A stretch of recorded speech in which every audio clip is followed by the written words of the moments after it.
Hey guys, Carl from Purple Misplaced. Today I'm taking a preview look at a prototype copy of Fest Season, currently on Kickstarter as I record this video, from designer Luis Villegas and a new publisher out of Mexico, Green Astra Games.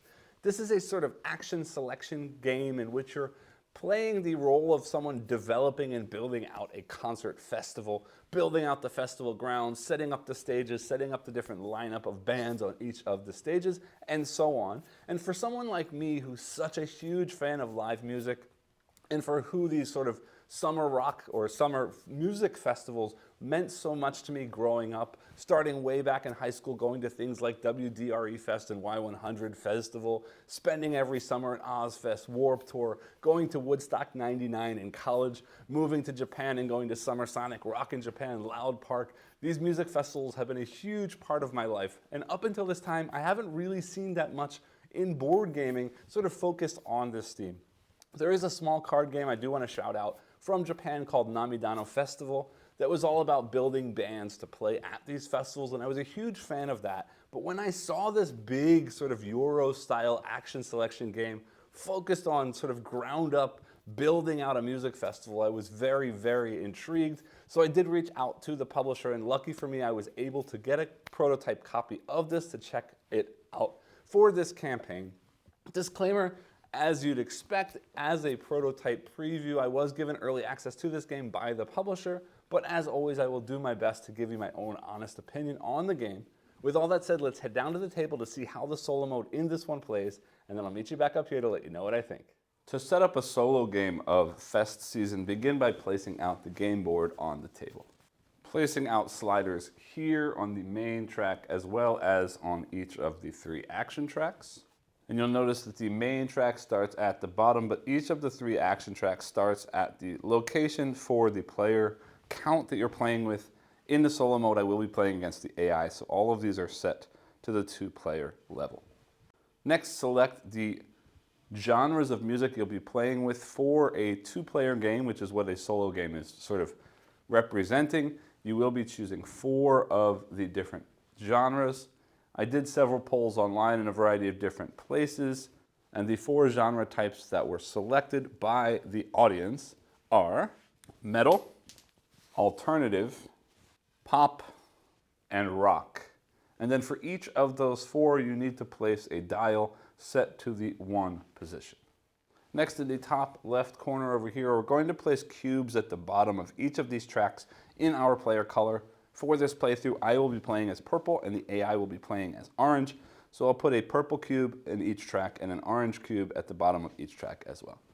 Then to set up the scoring goals for the game, you'll see here we need to choose 2A and 2B scoring goals. However, there are 2 varieties of scoring goals, as you can see here. These are sort of end game scoring goals that are going to compare majorities with other players, which you can't really do in the solo mode, so those will be removed, and only the sort of instant scoring goals will be used in the solo game. So I'm going to take the instant solo goals in both B and A, give those a shuffle, and choose 2 at random of each of those. Next, at the bottom of the board, we need to fill in the construction area, the project area, and the bands area. You'll notice on the board that some spaces are marked with a player number. We will not be using those in the solo mode. So I'm going to be placing out 8 bands. All 6 of these project areas will be filled in. And then here you can see these bottom 6 have player count on them. So 1, 2, 3, 4, 5, 6, 7, 8 constructions as well. The constructions are pulled from this bag randomly and placed out like that. Each of these tiles you'll see later as I get into gameplay are double-sided. This side is the side that I need to place out on the board, and when that gets built, it will get flipped up like this to represent what it actually is on the game map that I'm building out, but you'll see how that works later. Next, I'm going to fill in this area with these production cards, giving them a good shuffle before placing out, and then placing the remaining cards down here at the bottom of the board. Finally, for the bands area, I have placed all of the metal, pop, rock, and alternative bands in this bag. Everything else has been left in the box. It means country, punk, EDM, and hip-hop rap. So from the bag of those 4 genres, I will pull out 8 bands. And then finally, we need to place out the different stages that can also be built with this construction action. There are size 1 stages, size 2 stages, and then 2 types of size 3 stages. So I'm just going to place those off to the side of the board. In addition to that, we've also got these stage cards in 3 different sizes. 1 star for the size 1 stages, 2 star for the size 2 stages, and 3 star for the size 3 stages. They're all the same aside from the 3 different sizes, so I'm just going to stick them there right like that, just to save space, because I also for this video am going to be playing with a modular expansion called the event module. And for the events, I also then need to place out this events board, which I will place up here in this top corner. So I am going to need the space for that area as well. And then to continue setting up the events module, I need to put sliders in each of these 3 tracks as well, all the way at the bottom. Then I'm going to take this deck of events cards, giving them a good shuffle, placing the deck here and the first card face up in the second slot. And then finally, I need to take the 3 tokens from the events module that look like this and place those out on the 3rd space on each of the 3 action tracks. Here, here, and here. And with that, we're pretty much set up the main board, except for one small last piece for the AI, but I'll do that in just a second after I set up the player area. Then to set up the player area, we're going to begin first by choosing a player board for ourselves. As I mentioned before, I will be playing as the purple player. I'm going to set that off down here at the bottom of the screen. And then for the AI gets their own board that looks like this. I'm going to set this up in the top corner like that because I also need to have space sort of adjacent to my player board here. I want to leave that space open. Then I mentioned before that I am purple and the AI is orange. We're going to take the remaining 4 cubes of our color and just sort of set them out by our boards. We both need to have a tracker on our hype track. Mine starts here at the bottom and theirs as well starts here at the bottom of their track. Like that. And finally, I need a tracker for my money. The AI never gets or spends any money, so my last tracker for right now is going to get set to 0, but that's going to change shortly. Then in addition to that, I need to set up the AI deck. This is going to control their actions that they take every round. I'll stick that here up there. And also, because I'm playing with the events module, I also need this deck of AI events cards. Give those a shuffle as well, like that. Then because I'm playing with the AI, I need to choose a difficulty level for the AI. There are 4 difficulty levels as you can see here. A, Amateur, B, Pro, C, Star, and D, Legend. I'm going to be challenging the Legend difficulty level in this video just so you can sort of see all of the different things that it's possible for the AI to do. Basically, as you get smaller, they score a little bit less on some sort of set scores, as well as some of the icons on the board that give me bonuses do not give the AI bonuses at lower levels. So if I play at the top level, you can kind of see everything possible that the AI can do. So coming back to the main board for a minute, I need to take all of these tokens marked for the AI difficulty level I'm playing. So here you see these 4 have D, D1, D2, D3, and D4. And I'm going to put them in that order, 1, 2, 3, 4, in the first 4 spots on this master slider track. Then finally, to finish setup of our player area, coming back to the player boards for a second, I'm actually going to be using a second modular expansion as well in this playthrough, and that is the advanced module. Normally, in setup, I would be using these light green cards, and I will always be the first player in the first round, so I would be using player 1, light green card, which says I start with 26 money, a size 2 stage, and 2 project cards in hand. But instead of using that, I'm going to be using this dark green setup card instead, which you can see here as a plus for advanced.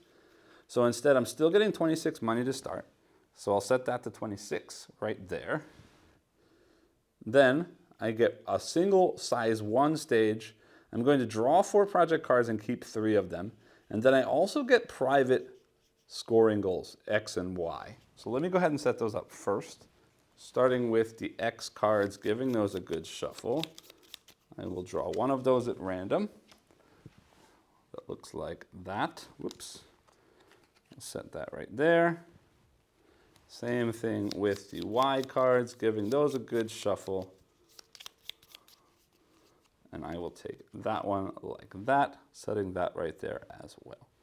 The AI doesn't take any of these cards. They're going to get a flat set of points at the end of the game for those. You'll see how that works later on. But then also as part of setup, I need to take a size 1 stage. So I will start with this Hendra stage. Again, the stages themselves are all the same, just the different sizes. So there are 3 types of stages. They all have different names, but otherwise they are all the same. Slide things up just a little bit to give myself space for the stage so you can see it on the screen. Actually, I'm going to do that so the AI has some space for cards over here. And then I get this stage tile. These are double-sided so that I can place them at the top of the board or at the bottom of the board, because stages must always be placed in these locations that have this sort of black arrow space. I'll place that in just a minute, but let me go ahead and draw 4 project cards so I can decide where to place the stage and sort of what my main strategy is going to be. Now, at this point, you don't really understand how the game plays. I will explain in just a minute, but let's take a look back at the main board for the main goals that I'm competing for with the AI, and then also at my private goals, and then we'll use those plus the project cards that I just got to sort of choose which cards I take, as well as where I place my first stage. So over on the main board, the 2 orange goals say, here I need to have 1 of each color of project tile in my sort of festival. Here I need to have at least 7 plus on my amenities track, which is this green track over here. And you can see 7 would be this level right there. Down here, this one says that I need to have 4 stages with at least 2 bands on each of them. And over here, I need to have a total of at least 9 bands across all of my stages. So those are the 4 categories, or the 4 goals that both myself and the AI will be trying to achieve.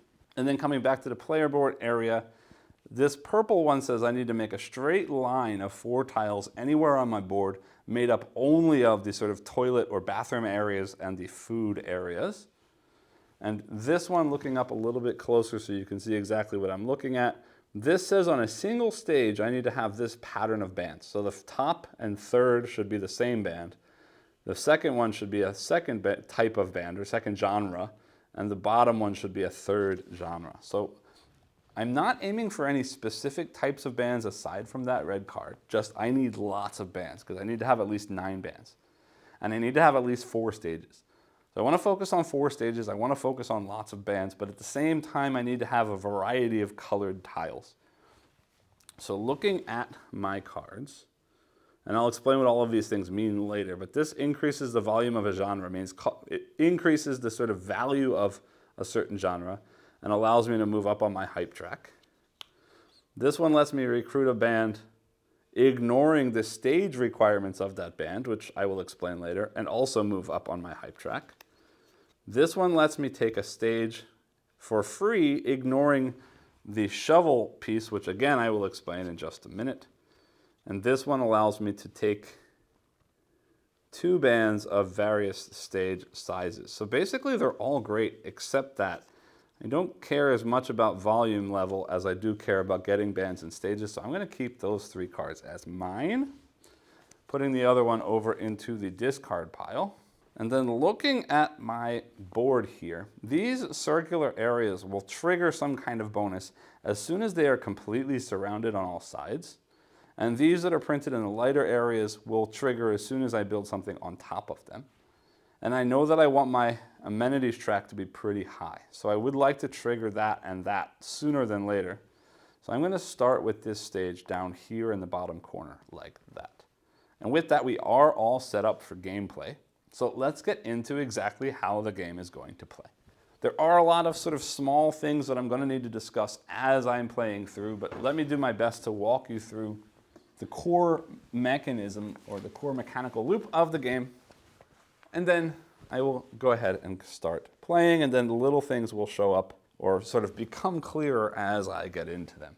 So looking at the main board, the main mechanism of this game is, on my turn, I'm going to choose from one of these three action types. In the main game, or sort of the multiplayer game, I will choose once I do that to take either the left action or the right action at any of those locations. And in the multiplayer game, if I choose the right action, that means everybody else gets to do something as well. In the solo game, I never follow the AI and the AI never follows myself, so it's basically a selection of 2 actions at each location. At the first location, I can either choose one of these constructions to play out onto my map, or I can choose to refill this area and then take one stage of any size to add it to my map. Remembering then that stages also add space for more bands in my lineup.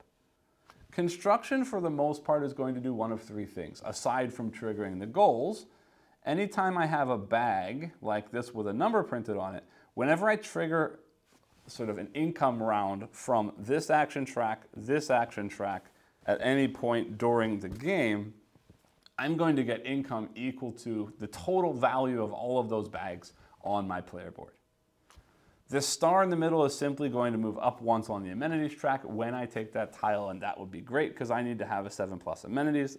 But also, at the end of the game, my lowest cube in any of these tracks is going to score the points shown on the side here. Then finally, anything with a crown is simply end game points that will add up at the end of the game. As far as placement is concerned, coming back to my player board over here, for right now, I can only place on the light green areas. And again, if I place on anything that has a marked icon on it, I will get that thing. So these 2 will both move up on the hype track. This would get me $4, and this would allow me to take one of the face-up project cards from the board. And again, as soon as I surround these things, I will also be doing whatever it shows in the circle as well. Stages placed out the same way as projects, except again, stages must always be connected to one of these black edged areas. And coming back to the tiles on the main board, some of these tiles you can see, like this one right here, shows a little stage right there, which means when I place this, it must be placed adjacent to a stage in my player area. So when I want to build one of these, I simply need to pay the cost printed in the top left corner of the tile. But when I build a stage, it costs nothing. It just means that I have another stage. But what's important to note is the stages have some special things on them. First off, the size of the stage is going to determine what kinds of bands can play at your stage. At the start, there are 3 time slots for your stage. If you get past the unlock marker on this amenities track right here, you can then use that top slot. At the same time, every time I get a stage I need to pay attention to, based on the number of bands I have on that stage, it's going to score me a certain number of points. And the stages are going to score negative points based on sort of an understaffed stage, which means that although it's free for me to take stages and add them onto my board and potentially trigger things from doing so, I'm also getting a new empty sort of timeline or lineup that if I don't fill will become negative points. So it does take some kind of payment by this sort of form of a requirement that I need to make later when I take one of those stage tiles. Also, while I'm talking about construction, I showed you the gray area on my player board. Over here on the sort of people attendance track, you see a shovel. As soon as I hit that shovel, I'm able to then build in that gray area as well. Next over here are the project cards. These are basically, if I come here, I'm allowed to use one of the project cards either from my hand or from this board, paying the cost in the top left corner, plus whatever it shows on that specific slot on the board if there is some kind of additional cost. You'll notice that some of these cards also have a requirement. For example, in order to play this card, I need to have at least 2 toilet areas in my map before being able to play that card. So some of these will have a special requirement that you need to fulfill in order to use them. The other option I can choose here is I can choose to take one of these cards into my hand, sort of preventing the AI from stealing it from me. And then I can throw away as many cards from my hand as I want to, getting $6 for each card that I throw away. Otherwise, these cards all have unique abilities. I'll walk you through these 6 very quickly. This one lets me take a construction, ignoring any stage requirements and or the sort of dig requirement, the shovel requirement on my board. So I can take any tile and I can place it anywhere I want to. This one does the same thing, but also allows me to move up 1 to 3 spaces on my hype track. This one here refreshes bands, means refills any empty slots, and then allows me to take 2 bands of 2 different size stages, which I'll show you in just a second when we get here. This one simply lets me take a stage. This one lets me refill the constructions, taking 1 water and 1 food. And this one here lets me take a food construction and place it anywhere on my board, ignoring any kind of restrictions. Then finally over here in this area we have the bands. The first action, I'm going to basically recruit a band and stick them into the lineup on one of my stages. In order to take a band, you will notice that all of the bands have a cost in the top left corner, except it's a number times this sort of speaker icon. And what that means is it's going to cost 4 here, for example, times whatever volume level that genre is at. So this one is a pop band. So currently that's 4 times 1, but as soon as that gets turned up to level 2, I would then have to pay 4 times 2 to take that tile instead. So that value here on the volume track is going to be the cost, or related to the cost of each band, but also at the end of the game, each band will score a number of points equal to the volume level that that genre is at the end of the game. In addition, when we take bands, there's a couple other things to note. When we place them, we will move up on our hype track equal to this number of smiley faces times the multiplier of the slot I'm putting it in. So here it would just be whatever it shows, but here you can see they would be doubled when I placed there.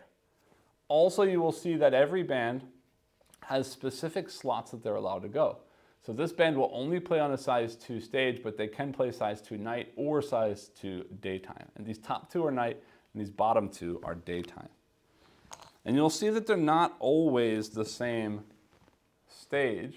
This band will play at a larger stage, a second stage during the morning, but at night they want to play on a smaller stage, which is that single star. And some bands like this one here will only allow you to put them in a very specific thing. Here they will only play at night on the largest level 3 stage. So again, when I take a band action, I will pay that cost, placing this onto a stage slot, increasing the volume by 1 after having paid the cost, meaning 1 level, not 1 number, then also getting whatever hype bonus I get for the location I placed it in. I also mentioned at the end of the game that each of these is going to score a number of points equal to their level, but if we ever have 2 or more of the same genre playing at the same time on 2 different stages. So for example, if I had these 2 stages and I had a rock band here and a rock band here, I will only score for one of the rock bands. So I need to stagger the time of day that any one genre is playing. And the secondary action at this spot is simply to refill any empty spaces and take $10. Now you'll see as I take an action, every time I take an action, I have to slide the slider up on the action that I'm taking. And sometimes that means I will get bonuses like $2 and $3 here. Sometimes that means I will trigger the events module, which I'll explain in just a minute. But anytime the slider gets all the way to the top of this slider, the master slider will move forward 1 space like that. And then we will do whatever the income and refresh of that area is. So for constructions, I'm going to earn income equal to the level, looking at the left side, of my sort of attendance and ticket sales at that time. When we refresh, the bands, I will score income equal to the numbers on those bag icons on my board. And when we refresh or restart the projects track, I'm going to choose either to score income from that or from the bags. And in any case, for all of them, we would then refill anything that needs to be refilled, sliding this back down to its starting area for our player count, which is 2 players. As this moves up, you'll see here and here our hype tracks will be reset to the bottom. Anytime I get to a space that has an AI token, you'll see here, the AI is going to place one of their cubes in one of the scoring goals as shown. So here it would place one cube in the highest scoring of the orange scoring goals. Here it would place a cube in the highest scoring of either of the blue, then one of anything, and then it will fill in the fourth one at the top. So basically that's a timer that if I don't take the highest scoring spot in any of these goals by those times, the AI will then take it from me instead. But then I can always still do it for the second value, the second highest point value on that card. Then finally, when this slider gets all the way to the top of this, the game is instantly ended. That is the last turn of the game. Nothing happens after that except we move simply into final scoring. So that needs to reset. The last thing to talk about is this events module. Anytime we get to one of these event tokens, we're going to trigger an event. And normally in a multiplayer game, the way that works is whatever the lowest slider is will move up one space. And in the case there's more than one, whoever triggered the event gets to choose which one to move up. And in a multiplayer game, your opponents would all get whatever that did. And then you're going to choose one of your own to move up, being the player who triggered the event. Move one up on your own and you get that ability. The problem is because the AI is not smart enough to make any decisions on their own, the AI's event cards will determine which sliders it moves up, but also the AI will never take any of the things from this board. Instead, their own event card will say instead what the event does for them. And also while we're doing that, as the event is triggered, after dealing with these sliders, the first card here will slide over and then whatever this says will become active. We'll turn over the next event to show us what's sort of ahead for the next event when it triggers, and then we'll keep moving forward. Some of these events will be a one-time trigger that does something. If they're white background, it's a good thing. If they're black background, it's a bad thing. Some of them will give us an ongoing ability or penalty while that card is active. So the first event that we see right now says, all the bonus actions except triggering an event in the action tracks are performed twice. So that means these 2 points and 3 points, or 3 and 4, would be scored twice. You'll also notice there's a little robot face with a 1 point. That means that the AI is going to score an additional 1 point for that card. So finally, before I get into the gameplay, I just want to point out why we're doing this. At the end of the game, I will score points based on how full my stages are. I'll score points for every band that's playing in my festival, unless there are multiple genres playing at the same time. I'll score VP based on the lowest track or the lowest cube on these 3 tracks. I'll score points based on any objectives I've completed here, any of my private objectives that I've completed over there. Then coming back to my player board, I will also score points based on project cards. Every time I play a project card, I will place them at the top of my board. If I play a project card that has the same artwork as another project card that I've played, that will get placed in the same slot. So the more different types of project cards that I play, the more points I will score at the end of the game, and I will score the highest point value that has a card tucked above it at the end of the game. And finally, I will score 1 VP for 5 money that I have left at the end of the game. Remember, when the end game is triggered, it will have also triggered an income phase, so I will do that income phase before going into final scoring. Then finally, the AI will do similarly to what I did, except that they don't have a stage. They will score based on the number of bands they have. They will score points based on the points that they have on their constructions, which I forgot to mention on my board. They will score points based on the goals that they're sharing on the board, the orange and blue ones. But then for stages, they're going to score a flat number of points based on difficulty level. Here, D would be 5. For cards, they don't have a slider thing, so they're going to score based on the number of cards that they've gotten. And then for money and for the private objectives, they will also be scoring a flat value based on the difficulty, which would be 10 and 10 in the difficulty that we're playing right now. So I know that seems like a lot, but I promise this game is fairly straightforward and plays fairly smoothly. So let me go ahead and get into gameplay and I'll show you how everything works. I do get to go first in the solo mode. So looking at what I have available to me, I know that I want one of each colored construction. I know that I need a lot of amenities, which means I need to get those stars on the constructions over here. I do need lots of stages with lots of bands, and my band organization is A, B, A, C, so I do need to have at least 2 of the same band. Plus I need to have 4 stages. Plus I need to prioritize toilets and food in order to get that other private objective going that I've got going. So there's a whole lot of stuff that I can do right now. And it might be worth getting the bands started early while the cost is low, but maybe not. I am looking at this toilet right here, which would give me 2 income, an amenity, and 2 points. So I'm actually going to take this action sliding up. I have to pay 12 for that toilet, which is a lot, but coming back to my player board, 26 minus 12 is 14. Then I'm taking that toilet piece, which is this here, and flipping it over. Now you'll notice that that does need to be adjacent to a stage, so the only place that works is placing that right there.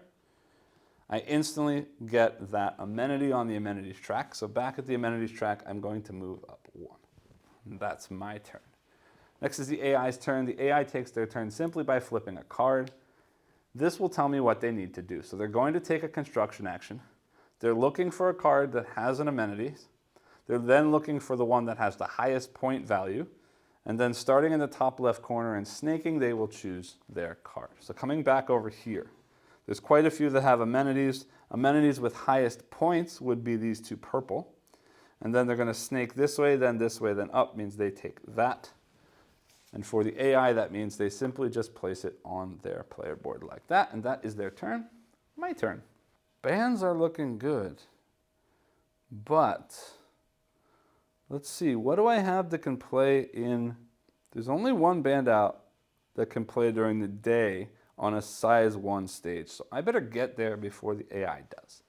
So I'm going to take a band action, which means I'm trying to get this pop band, Ted Mirren.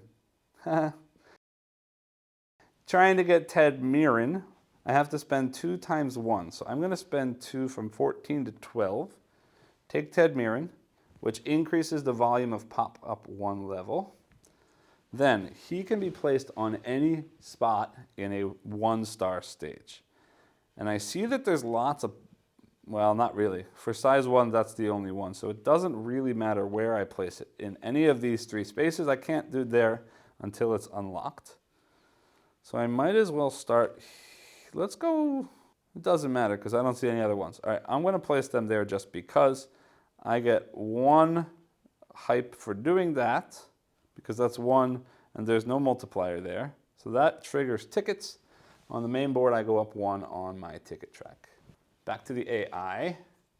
They're taking a band action, looking for the highest volume, lowest hype, and then snaking from top left to bottom, top right to bottom left.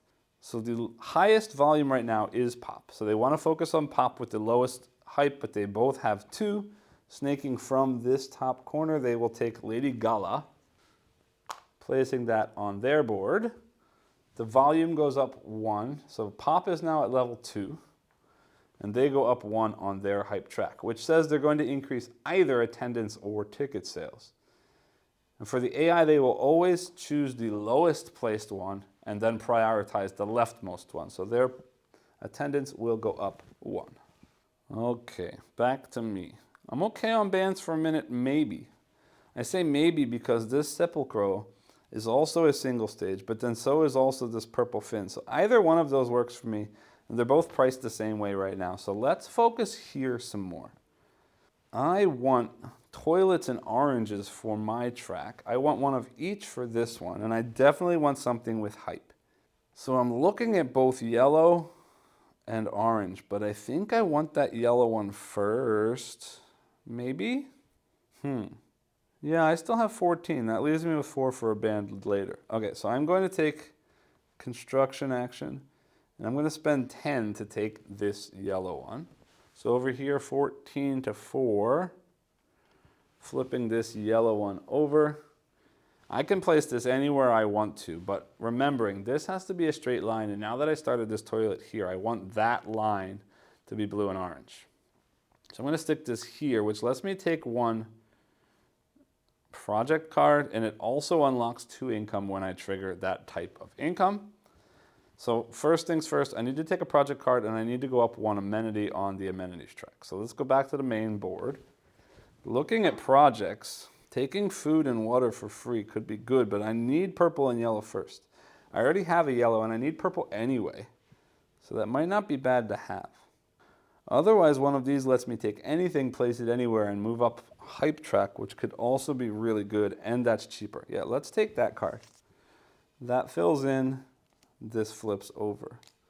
Project track always instantly refills. The other two will not until a refresh is triggered. I get that. And then we move up one more on amenities track, like that. Back to AI. Band again, lowest volume, highest hype. Lowest volume is tied. Hold on, this got bumped. That should still be at 1 because nobody's taken alternative. So alternative rock and metal are all lowest. So they are looking for highest hype, which means this rock right here. Coming back to their board, I realized I made a mistake last time. That's 2 hype. That should have gone to the second level, but that has the same thing, so nothing changes. Then placing out this rock one right there. I'll change the rock volume in just a second, but we need to move up 3 on their hype. 1, 2, 3, which is amenities or tickets. So over here, rock goes up once, and they move up amenities or tickets, both at the bottom, so leftmost, amenities. My turn. I've only got $4 left. Hold on a minute. Pause. I just need to undo a little bit. I forgot to move up. So I moved up mine. AI moved up his first band. Then I did this. Then the AI moved up here. So before the AI took the band action, sorry, they should have triggered an event. So let's go ahead and do that. The first thing they do is raise the lowest thing. They are all lowest. So coming back to their cards, flipping here, it says moving from right to left. So they're going to move the rightmost one up 1 space. So that goes up there, and I get that, which means I get to take 1 project card again, and I will take that blue and orange one I was looking at before.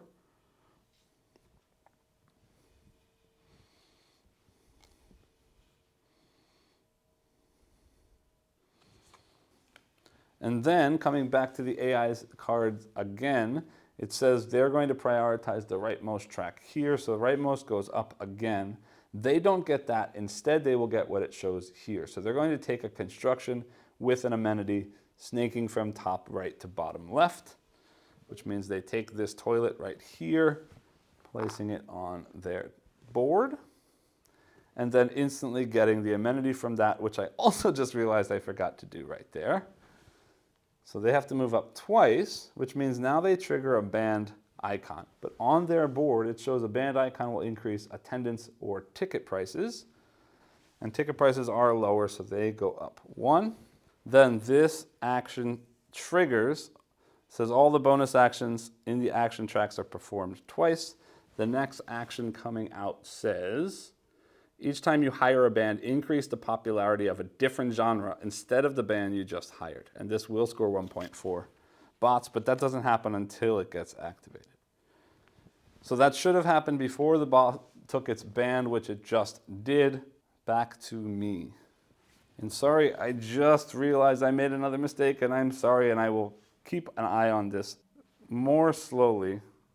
Let me reset what I just did. Nothing's too much is going to change. But actually, let's not change any of that. Let me undo a little bit. So looking at their actions, I should have gone up 1 more here as well, because we've now taken 6 actions. I took a construction, they took a band. No. I took a construction, they took a construction. Then I took a band, they took a band.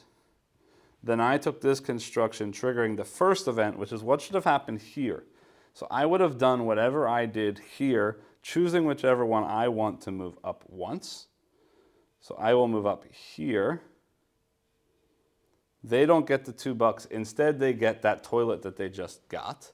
And then I'm going to choose to move up that 1 more, moving up on my hype track once, increasing my ticket prices by 1. And then this event was triggered. Then they took their turn and took a band action, which means that this happens again. So now they're looking at these two things, turning over one more event card, focusing right to left. So this one does go up, and I still take that card that I took before. And now they push up the middle row, not taking that, instead increasing hype or tickets. Sorry, amenities or tickets. Tickets are lower than amenities, so tickets will go up, triggering amenities or attendance, which makes attendance go up like that. And like that, everything should be fixed. Again, I apologize for missing those pushing of the sliders, and I will do my best to fix everything moving forward. So it's back to my turn. And now, what do I want to do? I wouldn't mind getting another band. I wouldn't mind getting more stuff out on the board. I only have 4 money left.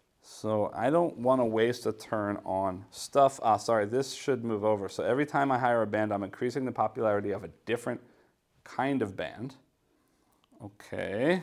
And the next event that's coming out says, ignore demands to hire bands. However, placement restrictions still apply. So that means some bands, which you don't see here, will require certain constructions to be available in your festival. Right now that isn't there, so that won't matter anyway. But I am going to hire a band. So I push that up. Every time I hire a band, I'm going to change the popularity of a different genre. It means the volume level of a different genre than the one that I'm getting. So he's got rock already. So I don't really want to push up rock extra unless I'm really focused on rock. So I'm going to take this rock, spending 2 times 1. So my 4 goes to 2. And instead I'm going to increase the volume of metal,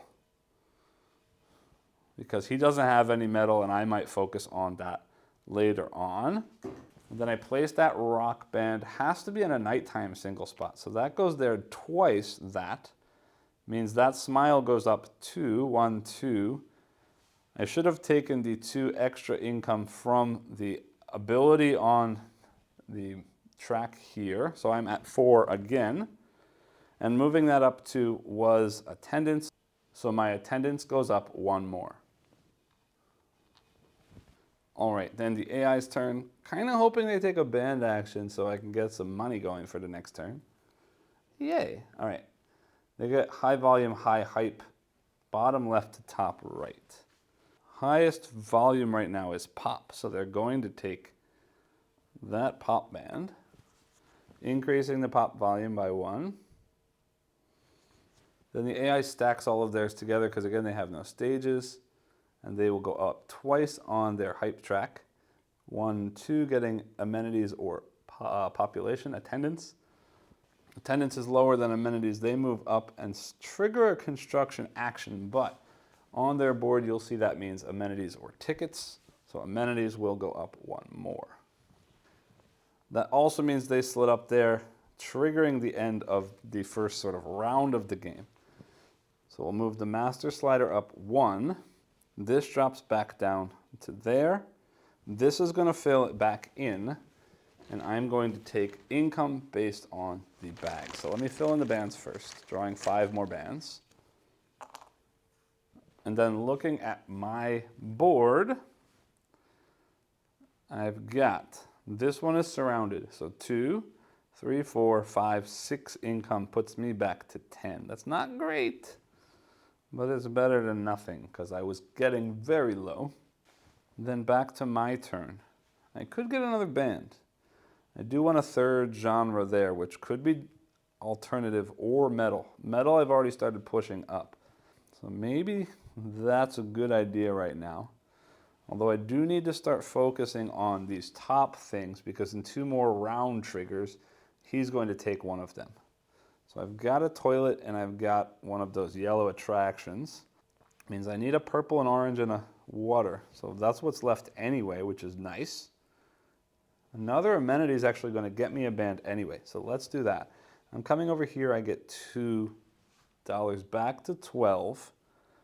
And then I'm going to take, I really want that orange, but the problem is I can't place it. I can't place it because it wouldn't be next to a stage. So instead I'm going to take this water for 6, dropping back to 6, and I'm going to place that right here, because again, I still want that line of blue and orange this way. I could do it this way, but then I have to make sure I can dig, and I can't yet. So I'm gonna place that there, increasing amenities by 1.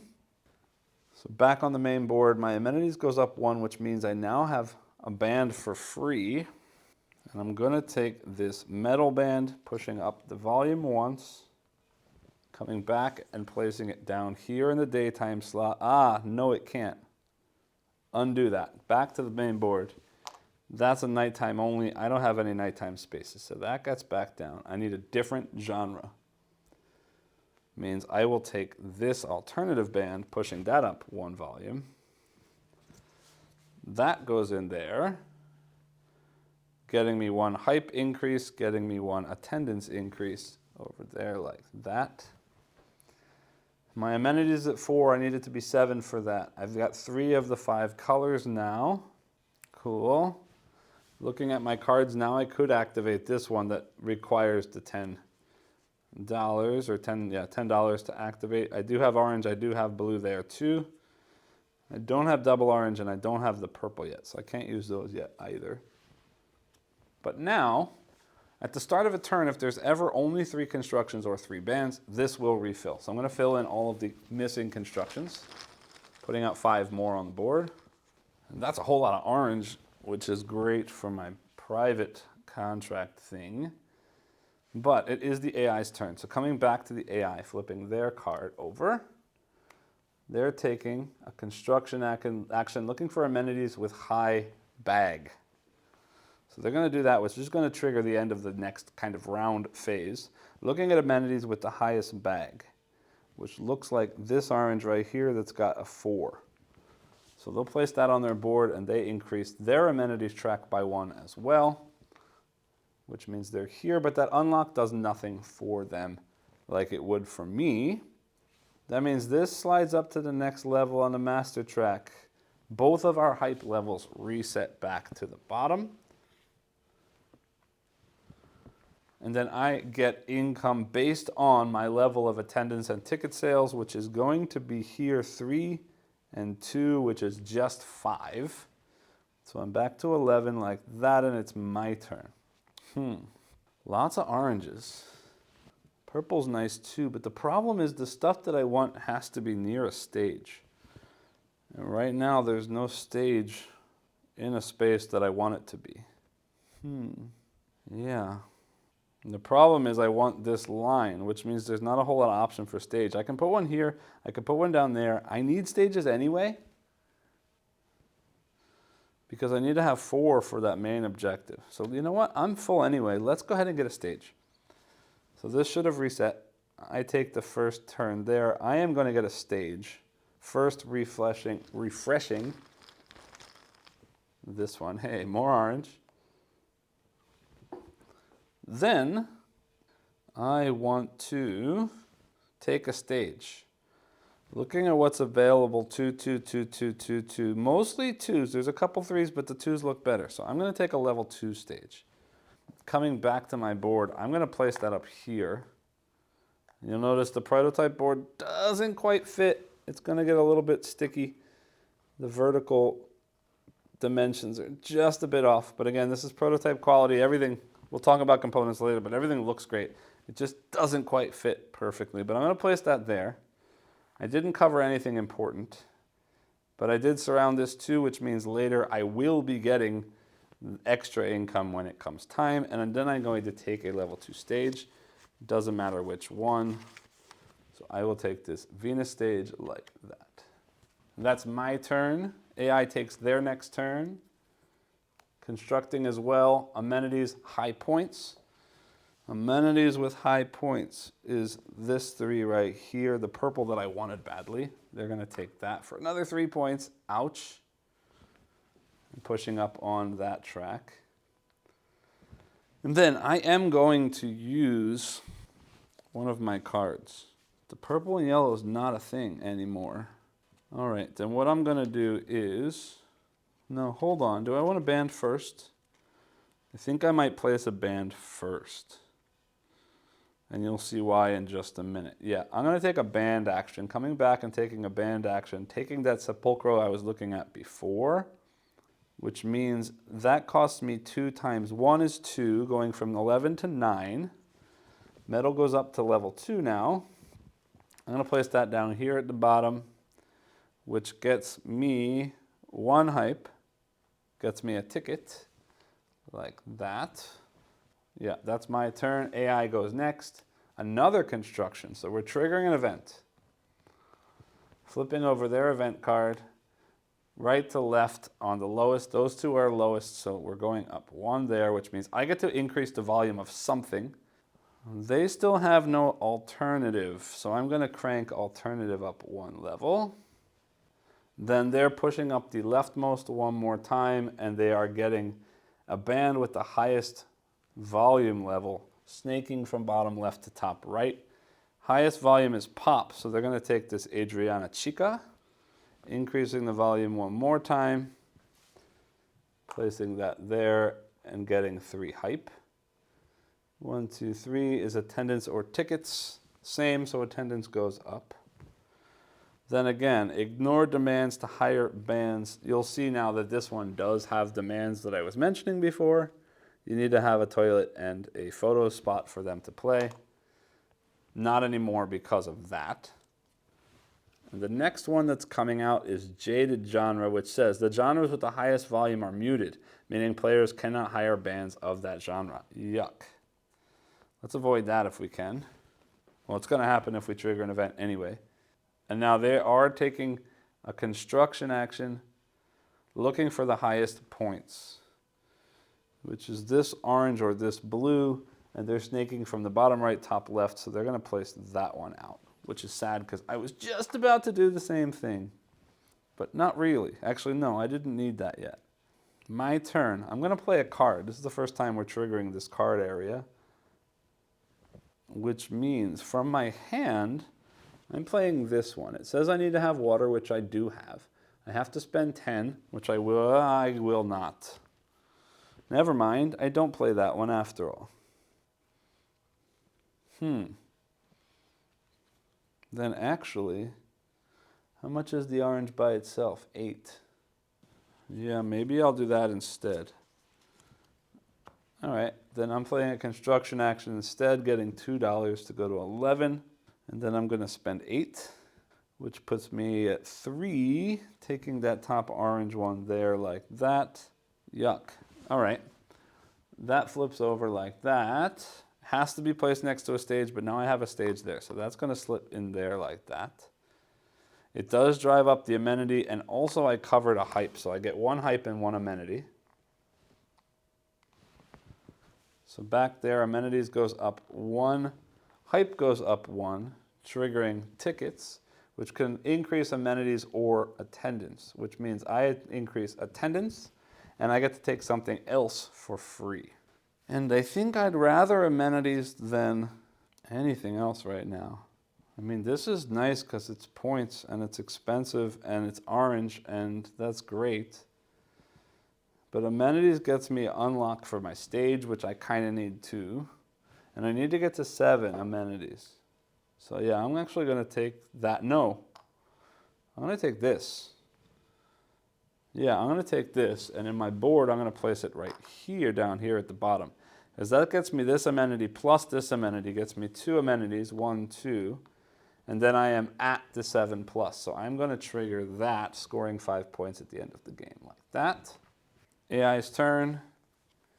They're taking a card action. This is their first card action. So they're going to take the first card that's different than any other cards, which right now they don't have any. So any card, starting at the top right, snaking down and back up to the top left. So they're going to take that card right there, which means these all slide in like this.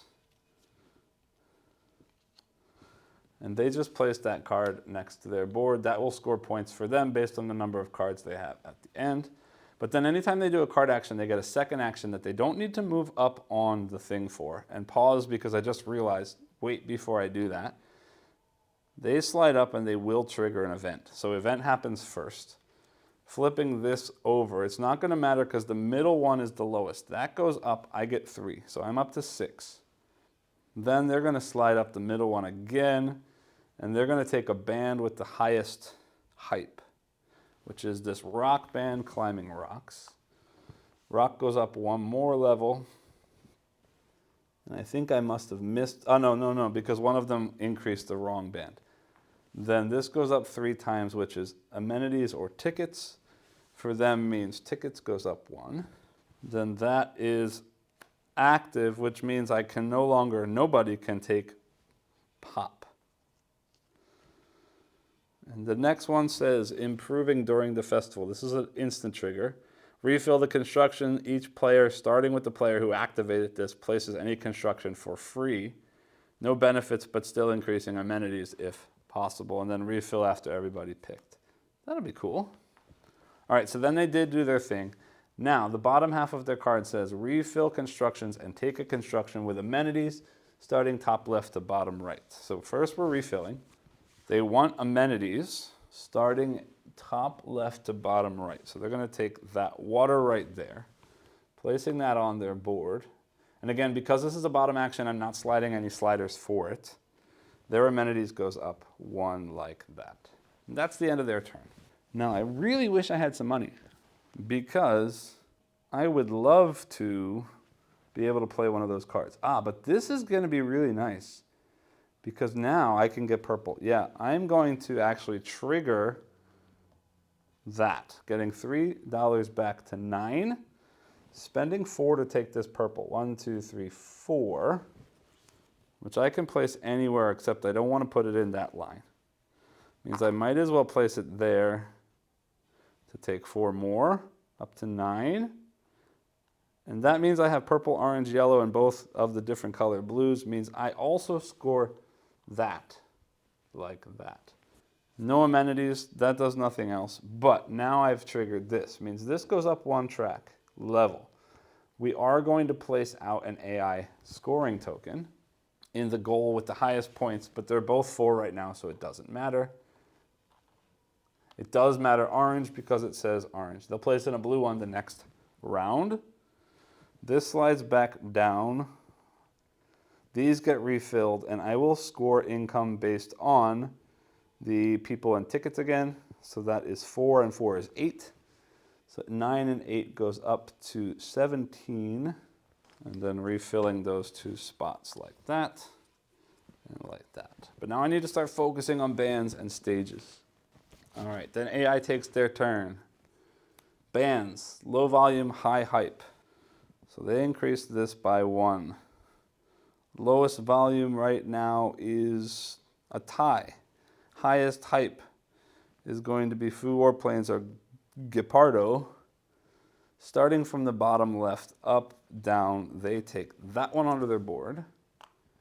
Means alternative goes up 1 more time. And they get 2 hype, 1, 2, which is amenities or attendance. So attendance goes up. Shovel does nothing for them. My turn. I need lots of bands. I'd also like 2 more orange things if I can get them. Or toilets, for that matter. Which means I could play this one to get a water and an orange. Which does put amenities up and does then get me a band. Let's do that.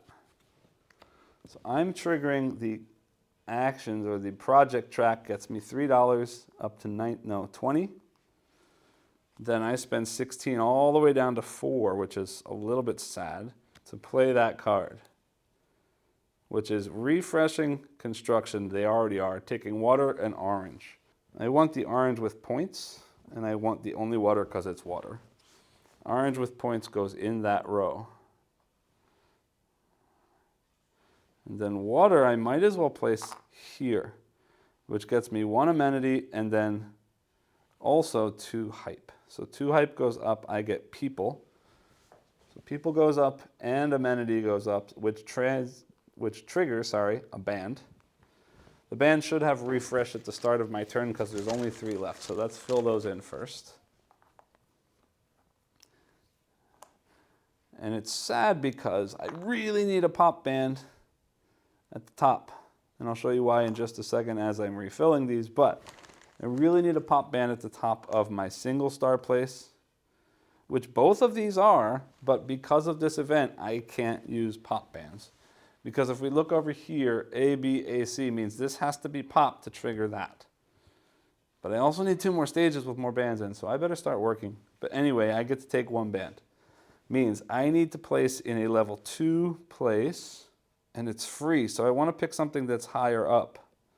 Yeah, you know what? Let's take this Weezer one, Zewer one. This goes up 1, and now alternative and pop are both frozen because this says the genres with the highest volume are muted. So nobody else can get any more alternative until that goes away. I'm going to place that here because it says daytime 2. Means this goes up 1 more. I get another attendance, which now means my dirt area, my mud area is unlocked. AI takes their turn. Construction. Looking for amenities with bags. Bottom left to top right. Amenities with bags is that one right there. Means their amenity track goes up 1 more, triggering the band icon, which says attendance or tickets, which means tickets goes up. Again, a band icon, attendance or tickets, attendance goes up. My turn, I need stages really badly. And I don't want to block off this one because I want to finish that row of orange and toilets. So I want a 2 or a 3, and I don't know which one. I think I want a 3. There's only 1 3. There's quite a bit 2s, lots of 1s. Yeah, I'm gonna take, yuck. I'm gonna take a 2. Moving this up 1 more to activate that, although I just realized the AI didn't do it. They should have, sorry. Then I place this down here like that, which does nothing for me at the moment. Yeah, it does nothing for me at the moment, but I need that to happen. And I should refresh all of these when I take a stage. AI's turn. Constructing again, we're triggering an event. The lowest one goes up 1, I get 4 back to 8. They are increasing the rightmost one, and they get 3 hype, which triggers to the top. They'll get what they get, and it resets. So either amenities or people, in this case people. Triggers construction, which means amenities or tickets, means they get tickets. Then the event changed. Now we're refilling construction, and I get to take something. It's already full, but I get to take something. So I'll take the bag 5, placing that up here, which means I get a ticket instantly. And I've now unlocked that, which is great. 1 ticket up here like that. Next event coming out. Same thing, but refill the bands, except it's replacing something else in a lineup, ignoring time and stage restrictions. So I don't really love that because it says also do not increase the hype. All right, well, it is what it is. My turn. I didn't take a stage board. I should have another level 2 stage. Mars. And I need some bands. And I've got 8 to spend. That's not a whole lot. Cards I have don't do me any good. Cards on the board don't do me any good. Let's get some bands. I want that metal band. No, I want that single pop band. One of these 2 doesn't matter. 2 times 2 is 4. So this goes up, triggering another event, which is annoying. I get to push up whatever I want to push up. I'll do that, and then I'm going to do this to take a ticket, because if I do that, I get a band for free. So I will take that metal band, increasing 1, place that at the top, which gets me 2 hype, because it's doubled, gets me $1 back. The AI gets attendance or tickets, which is going to be tickets, which means they get another amenities or attendance. Amenities goes up. Then I have to refill the bands and swap something for something I already have, ignoring stuff, ignoring hype. So I will hire this alternative. No, I will hire this metal band. No, I'm hiring this alternative, swapping this alternative in for a different alternative that I already have, because then alternative increases volume. I don't get any hype for it. That band is gone from the game forever. The next event we turn over is renewing band contracts. Here's a negative one. Everyone pays 1 for each band in their lineup. If there's no money, their money goes to 0. But the robot loses 2 points for that. And now my actual action, because that was just the event, I get to buy a band. So I want this here, 4 times 2 is 8, which leaves me with just 1. I take him, metal goes up 1 more time. That's gonna slot into this level 2 over here. No, I wanna do it over here just in case so this one doesn't lose points later. The hype goes up twice, volume increases on something. Let's increase metal 1 more. Like that. AI's turn. Pushing up the projects. He's triggering another refresh. They are taking this top card, because it doesn't match the one they have, sliding these up, flipping that like that. They get a second card. They're also, because level C, going to refresh the bands and take the band with the highest hype, snaking. Taking the band with the highest hype, which is this pop right there. Increasing this 1 more level. Going up 3, 1, 2, 3 hype, attendance and tickets. Their tickets increase. Then we trigger that, which is people and tickets. People and tickets are both 6 for me, so I get 12 income, goes to 13. That goes up 1 more, means hype tracks reset on our boards. They're going to place their cube on the best one down here, which I haven't scored any, so they're unfortunately going to take that 9. And then this slides back down like that. All right, so I have my turn coming up. I really need to prioritize getting another stage and getting 3 more bands, but we're 2 steps away from the end of the game, which means it could be 4 actions that triggers the end of the game. So I am a little concerned if I'm going to be able to get everything done, but let's see what we can do. Focusing on bands. They've got a big stack of pop bands, so if I keep getting pop, that's not great for me because it's giving them stuff. But rockin', I can't get this alternative on my board because it's a 3-star and I don't have a size 3 stage, although I could focus on that right now. The problem with a size 3 stage is these penalties become quite a bit more dangerous. So I don't know if I want to focus on that. Although these 2 would fit on a 3 stage, but assuming the AI takes one of them, I'm in trouble. So, also looking at my cards, I've got this great one here that would let me get 2 bands of 2 different genres, but it costs 24, and right now I only got 13, and I don't know if I'm going to be able to get more money and still have time to get everything done. So, which do I do first? Let's get a stage. Oh, yeah, let's get a level 3 stage. All right, so I'm going to push this up. Getting 2 money going from 13 to 15, and I'm getting a level 3 stage shaped like this sort of 3 hex triangle, because if I do that, I can put this stage here. Do I care visually how it looks? Not really. That goes there like that. Means 1 volume is going to come down. I'm going to get 3 hype for placing those 2 there, and I can place those 2 there because I did unlock that shovel. So those go there. So again, I get 3 hype. 1, 2, 3 gets me a ticket. I also decrease a volume. So coming over there, I'm going to decrease pop for a minute so that it gets cheaper. I might buy a pop band later or hire, recruit a pop band. I do go up 1 on the ticket track. And then coming back to the player board for a second, I get to recruit 1 band, ignoring the stage restriction on the band. So I can place anything anywhere. But first, let me place out my stage, my size 3 stage, Ursa stage, and I can ignore anything. So you know what? Let me ignore the 3 restrictions since there aren't a lot of them. And I'm going to take, actually I don't need to ignore anyway. I'm going to take this metal band because it's the only one out there. And I will place it here. That way I get hit with less negative, although it doesn't really matter because the change from 0 to 1 is -2 in either place, and from 1 to 2 is also 2.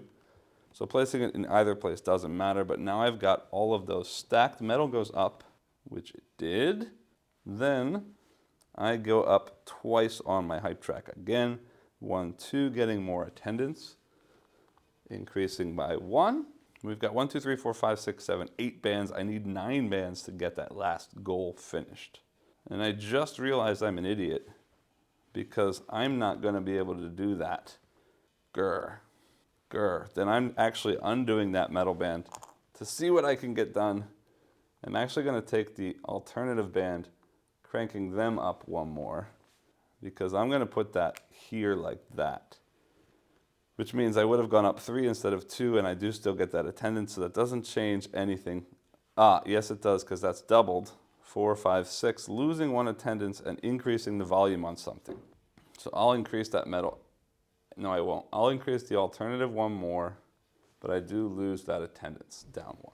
Yeah, doing that means I could potentially be okay here, except now these stages are going to be extra hard to fill up, but that's okay. AI takes their turn.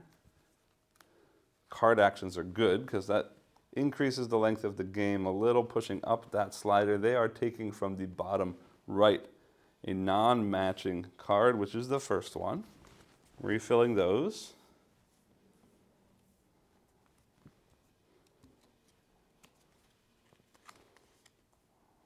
Like that. The AI takes their bottom action on the card, which says refilling bands, highest volume from top right to bottom left. Like that. And they're taking highest volume from top right to bottom left. Highest volume right now is alternative, so they will take that very first one there. Cranking alternative again. Going up 3 times on their hype track, 1, 2, 3. Attendance or ticket prices.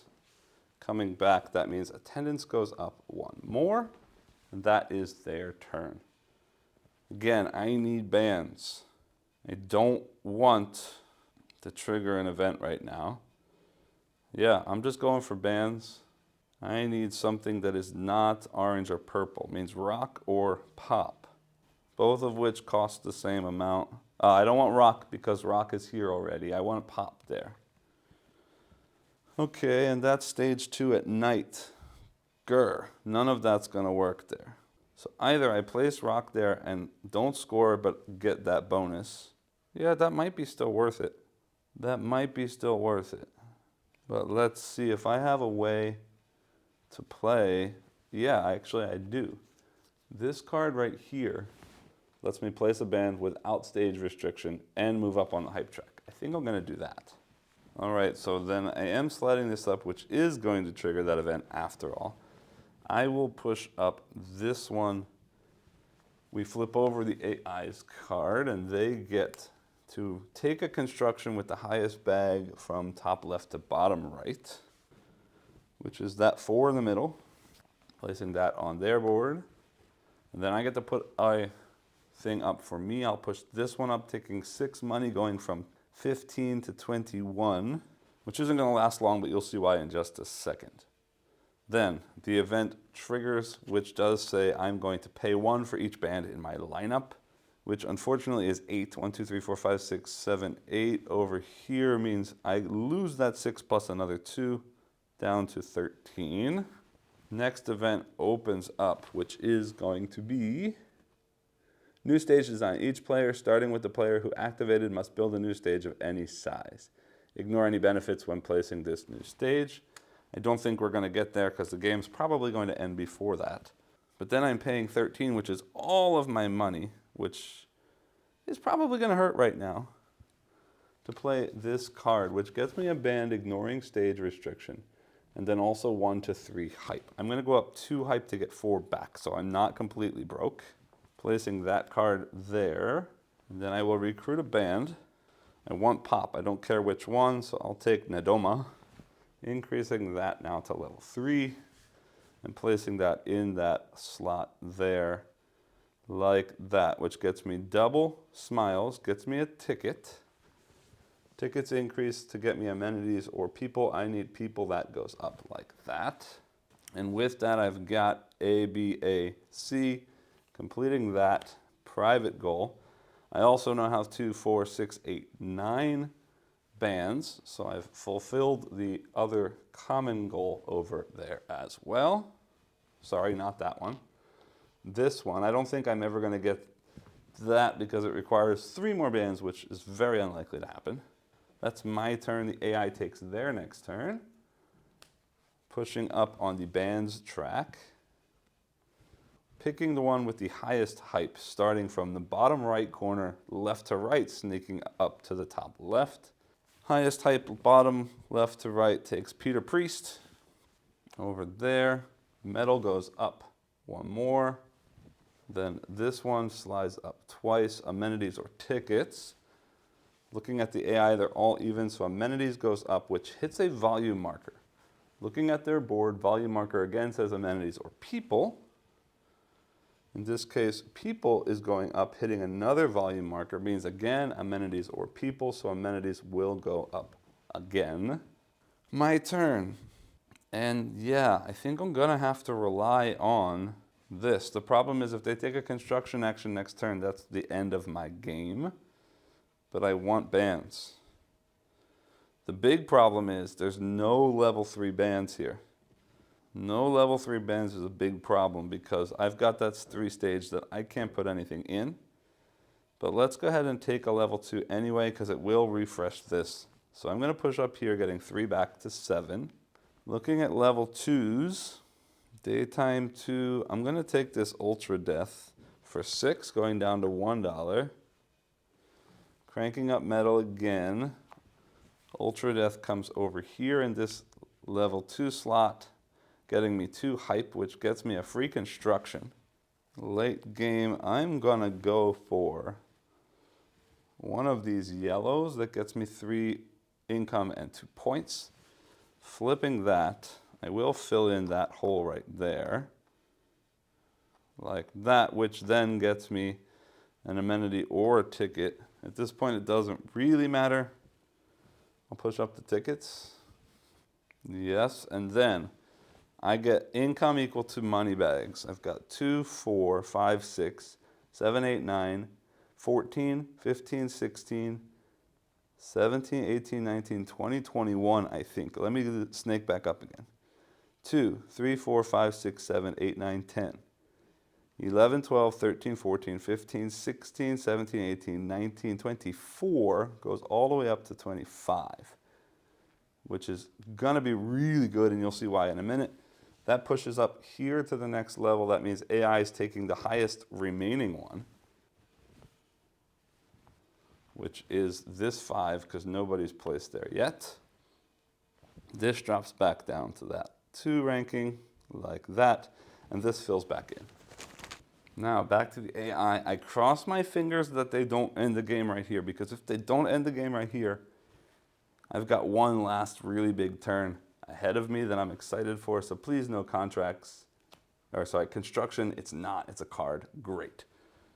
So they're pushing up the card track again, taking from the top right so long as it doesn't match.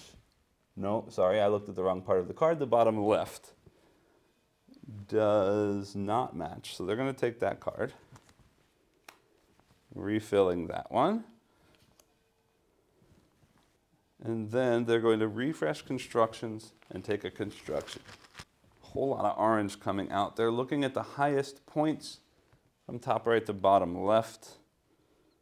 Yep, going to be that yellow because it's the only one with points. Placing that on their board like that, and that's their turn. Now, I said I had a giant action, but unfortunately that's not completely true, because I can play this card here that gets me 2 bands, except the problem is those 2 bands have to be 2 different stage sizes, and I can't afford that right now because this is a 3, so I can't put 2 here. Oh, I made a mistake. That's not 2 different stage sizes. 2 different stage sizes, looking at the cheat sheet here, 2 different stage sizes is the star with a doesn't equal sign. This is the top left with a doesn't equal, means hire 2 bands from different genres. I can do that, and I will do that. So I'm going to play this card for 24, which means that goes all the way down to 1, which is fine with me. I play that there. I'm refreshing bands and taking 2 from 2 different genres. Bands are already refreshed. I need to place things out on the stage that give me the most stuff, which means it doesn't really matter here or there. let's aim for what's worth the most. I want an alternative to get that to 4. And then the only other one that fits on stage 3 is pop. So yeah, I have to take these two. I can't take an alternative band. I could to push that up, but I don't want to do that right now. So I'm going to take these two because they're the only ones that fit. Coming back to my board, this one only fits daytime. So it has to go right there. Pop goes up 1 volume. I get too hype, I hit the top. Attendance or tickets and reset. The attendance is going to get me a construction. 1 second, let me finish these bands. Then I'm going to place this one either any of the slots that I want to. And I'd like to push up attendance more than tickets. This tickets is already up. No, that's not true. If I push tickets, I get another construction. So let's put this down here. Rock goes up 1 level. And then I go up 3.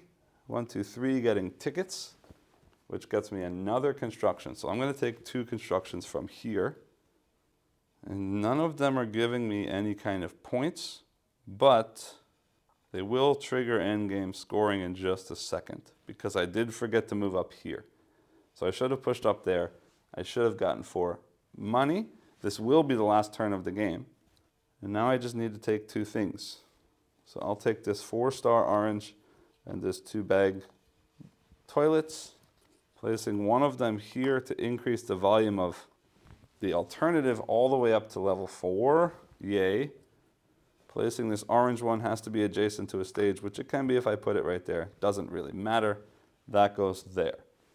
Then that was the top of the track, means I can get scoring money from here or from my bags on my board. Here gives me people and tickets. 8 and 10 is 18. I get a lot more from my bag. I get a lot more from my board. Counting 1, 2, 3, 4, 5, 6, 7, 8, 9, 10, 11, 12, 13, 14, 15, 16, 17, 18, 19, 20, 21, 22, 23, 28, and 5 is 33. Plus I have to get the 2 amenities from that, the 2 tiles I just placed, increasing the volume of something, but right now it's not going to change anything pushing that up. That slides up. AI places out its last cube in this spot here, and also I did 2 on this turn. Get my second band on my 4th stage. So I also get that one right there. And that instantly triggers the end of the game, so we move into final scoring. The game does come with this little pad to help us go through scoring, but I'm not going to use it because it is small and you won't really see it on the screen. But instead, on the handy dandy player aid, it also shows this end of game checklist going through. So I'm going to start scoring me first. First, I want to score the lineup, VP per band in my lineup. So we'll start with metal is scoring 2. On my band, on my lineup, I've got 1, 2, 3, 4 metal at different times, so that's 8 points. Plus, alternatively cranked all the way to 4, I've got 1, 2, 3 of those is 12 points. Plus, pop is at 3, 1, 2, 3 gets me 9 points. And rock is only at 2, 1, 2 gets me 4 points. And doing that again, I realized I misscored my metal. That's 1, 2, 3, 4 times 3 should have been 12, not 8. So 4 times 3 is 12. 1, 2, 3 times 4 is 12. 1, 2, 3 times 3 is 9. And 2 times 2 is 4. So we're 37 points so far.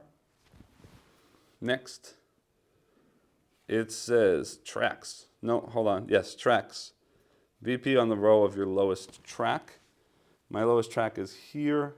I score 18 points. Next, objectives, VP of my completed objectives. Here I get 6, 5, 4, and 4. And coming back over here and just reminding everybody, I did get these 2 objectives. My toilets and orange line is here. And here is my A, B, A, C lineup. So that's an additional 10 points. Next, constructions, VP on my constructions.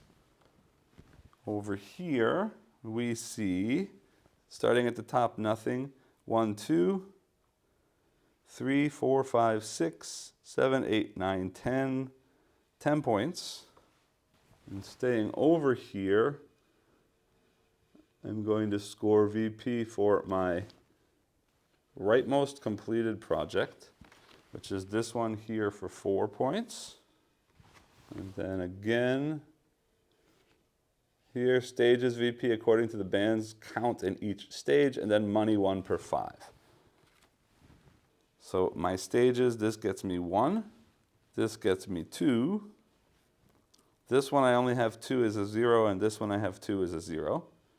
And then money divided by 5, I've got 33 divided by 5 is 6 plus change. The change doesn't matter, so 6 points for a total final score for me of 107 points.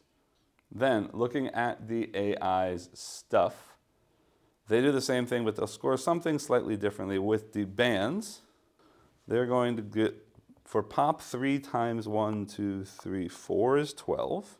For rock is 2 times 2 is 4. For the alternative is 4 times 2 is 8. And for metal, they've got 1 times 3 is 3 for 27 points.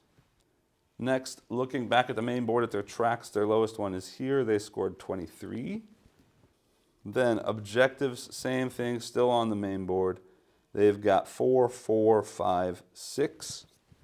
And their private objectives, they don't score because they don't have them. They just simply get a flat score of 10 for that. Then constructions over here. Nothing, nothing, nothing. 1, 2, 3, 4, 5, 6, 7, 8, 9, 10, 11, 12 points there. Projects, again, they don't care what these cards are, just that they have 4 of them. 4 projects here gets them 6 points. Stages, they don't have stages. They're going to look here again. Level D, they get a flat 5 points. And again, finally, for money, same thing, flat points, 10 points. Ouch! Means they finished the game with 112. That's not true, because they also score on these event cards. So -2, and then +1, 2, 3, 4. Hold on. Let's split these into plus and minus. 1, 2, 3, 4, 5, 6, 7, 8. -3 is a +5. So they finished the game with a score of 117 points to my 107. Close game, but they beat me by 10 points. Potentially more or less, depending on any other small mistakes I made. I do apologize for a lot of overlooked steps. I hope that I caught most of it. If I didn't, you will have seen subtitles in the video explaining what I missed. While I'm here, I do like to take a look at components, remembering again, though, that this is a prototype of the game. Nothing is here final quality, but everything looks to me really great. Thematically, everything looks great. I love this sort of slider-based system with all of the different dials and tracks and sliders. It feels like I'm running a soundboard or a light board at a festival. This idea that I'm building physically the sort of stage lineup for the different bands on different stages, and the same genres shouldn't be there at the same place. It all looks very visually very nice. Now, the alternative pop and rock colors are all very kind of close together, but punk is bright green, hip-hop rap is like a light blue color. So there are other colors in the box that you didn't get to see. It just happens that the mixing of colors that I used for this video were close together. Just to show you the other 4 colors, those are the other 4 colors. There is some other sort of close similarity. This brown also kind of looks similar, so I think it makes sense when playing for real to pick some colors that don't match as well. But the nice thing is the genres don't really change anything except zhuzh up the theme a little bit. So definitely pick the one that is most visually striking or the most meaningful to you as you're playing. But anyway, the iconography on everything is super intuitive, really easy to follow, really easy to understand. I, again, love the way that this game looks. I do want to point out a few things, complaints or good things or bad things. First things first, these things get knocked quite a bit, but I have seen pictures online of these dials with like bumped edges that maybe click or something. I don't know, but I think there's already sort of working on making those better.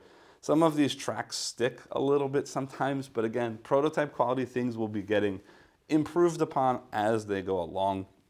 I also want to point out that the quality here is sort of a mix of kind of what the basic game is going to look like, kind of what the deluxe game is going to look like. So don't take any of this sort of at face value.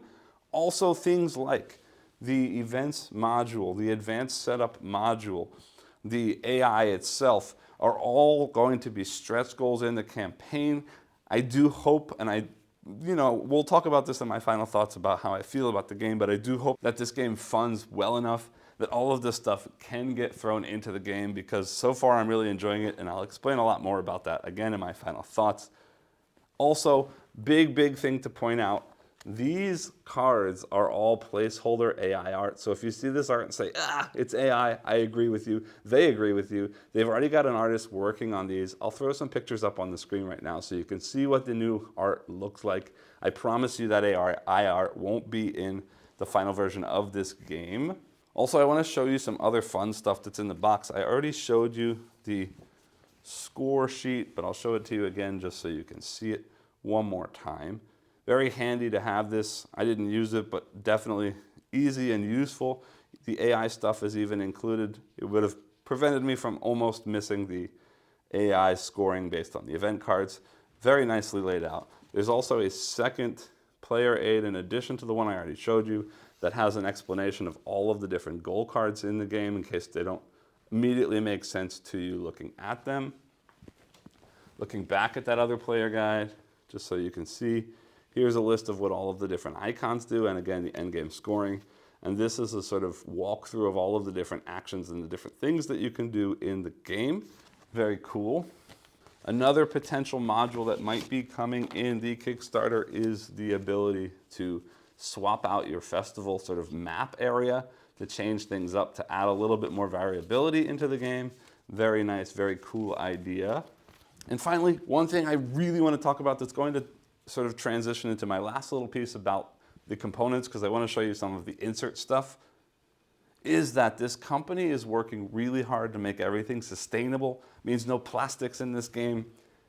All of these sort of insert components and stuff are going to be made out of non-plastic using vegetable inks, trying their best to make everything recyclable or compostable in this game so that there's no sort of environmental impact from this game, and I applaud them for that. FSC, everything, really ambitious, but I hope that it works out. But I point that out because I want to show you also the inserts for this game are really cool.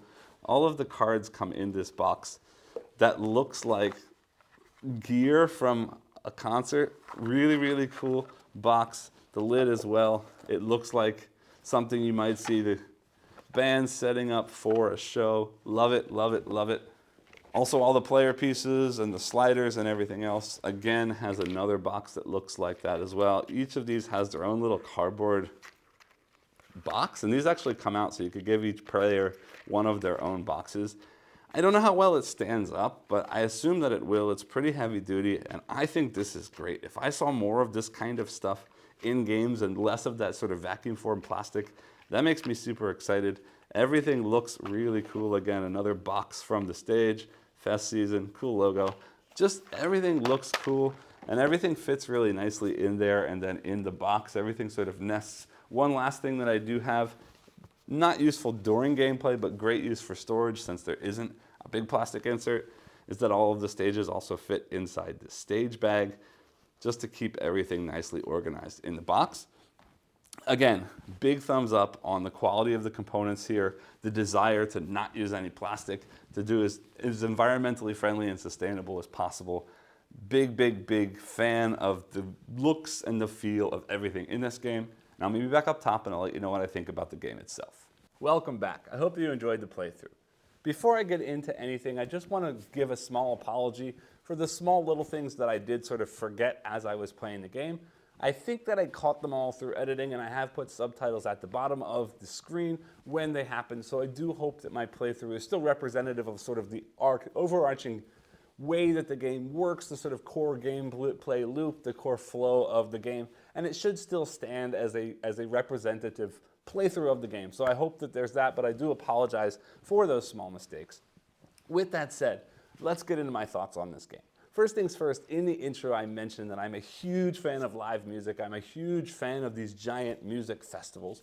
I also tend to be a big fan of Euro games and this sort of action selection mechanism in general. So to have the two of these things, this theme and this mechanism, sort of core mechanical loop, come together in this game really does work very well for me. So let's get into exactly what it is about this game and how it works and how the mechanisms and the themes sort of tie together.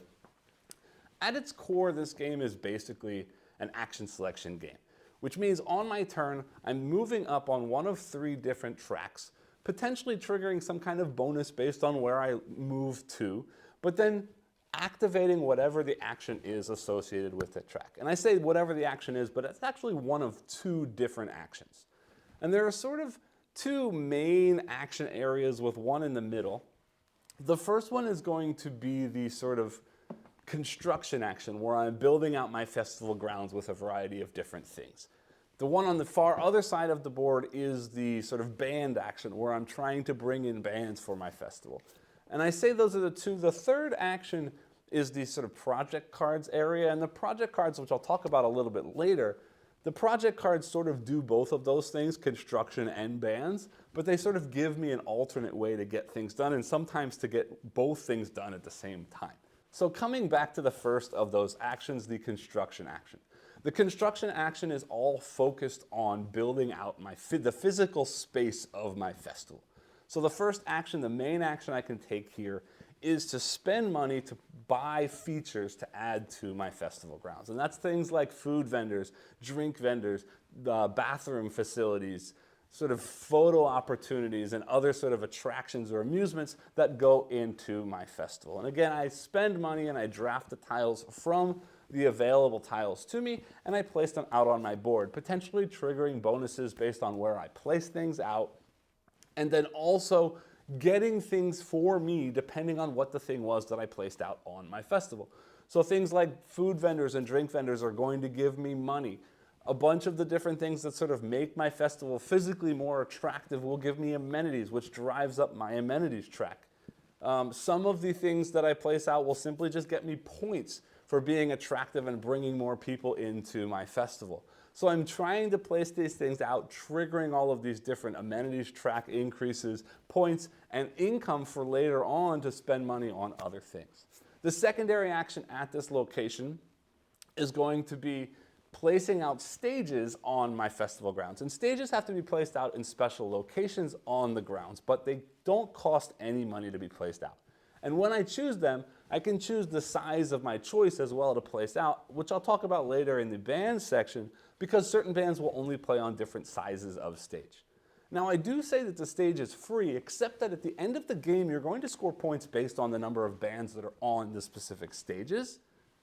And what that means is if I don't have enough bands on a stage, I'm going to score negative points for that stage.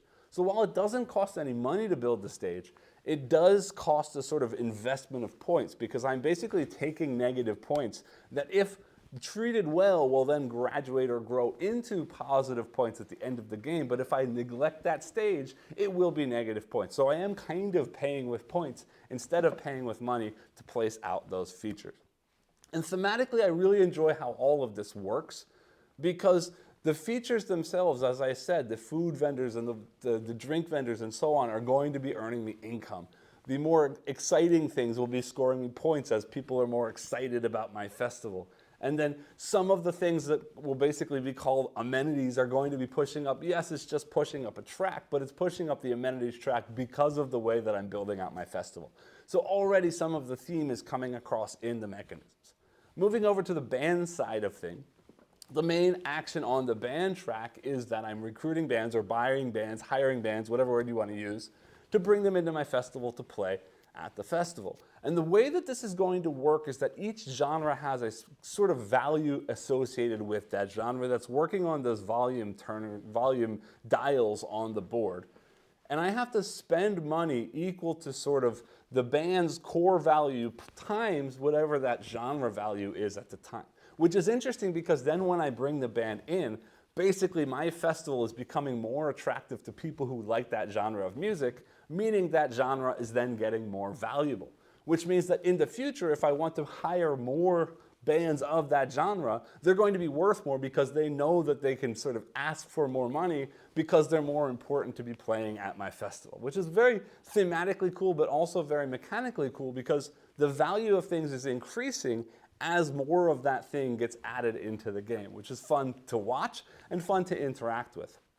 But then when recruiting these bands, it's not as simple as taking a band and putting on a stage, because specific bands play on specific sizes of stage. Specific bands will only play at specific times of day. Some bands will only play at your festival if you have specific features or specific vendors or attractions at your festival. So when you're recruiting the bands, you're trying to figure out exactly where they slot into in order to make them score the best, but in order for them to fit your festival as best as possible. Also, at the end of the game, each band is going to score a number of points equal to the value of that genre at the end of the game. Except that if you place multiple bands of the same genre playing at the same time on different stages, the second, third, fourth, fifth, whatever have you, will not score any points. Only the first band of any particular genre at any time of day is going to score points. And again, this makes for a cool mechanical puzzle, but thematically it also makes sense as well. Because if I go to a festival wanting to watch, say, a metal band, and all 5 metal bands are playing at the same time, and there aren't any the rest of the day, I'm going to be really upset because I can't watch all the bands that I want to see. So it does really make for a thematic flair that I have to fit these things into a lineup that makes sense for the sort of people who are coming to my shows.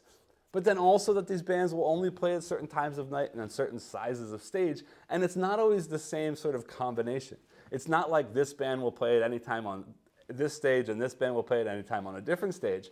Some bands will play, say, for example, on a large stage during the day, but then at night when the big headliners are playing, will only play on a small stage. So there's lots of different balancing that you need to think about as you're recruiting these bands, because of course the big bands on the big stages are going to be worth more stuff, but they're going to require more things. They're going to be picky about what your festival has. They're going to be picky about what time of night, day or night they're playing. And it really does make for an interesting thematic puzzle as you're placing out these bands. So these are the sort of 2 core mechanisms. The third mechanism is that project card action.